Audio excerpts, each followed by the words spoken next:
रोहित भाई आईफोन 14 आ गया मार्केट में, क्या कीमत है उसकी? यार लोग कह रहे हैं कि इस बार आईफोन 14 प्रो मैक्स 6 लाख रुपए तक जाएगा। 6 लाख रुपए?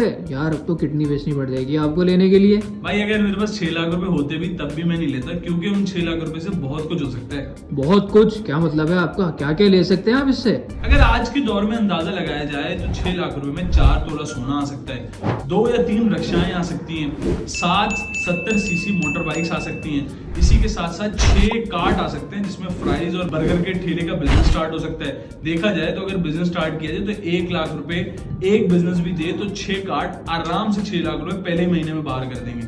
इसके साथ साथ फार्म का बिजनेस स्टार्ट हो सकता है और बहुत सी चीजें हो सकती हैं। अगर तालीमी शोबे की बात की जाए तो मैं 70 बच्चों को 1 साल तक एजुकेशन दे सकता हूँ उसमें, और फिर इसके साथ साथ 200 लोगों को साल तक खाना खिला सकता हूँ। तो बहुत कुछ हो सकता है 6 लाख रुपए में, लोगों को सोचना चाहिए। बात तो ठीक है आपकी, चलें ठीक है। बहुत शुक्रिया।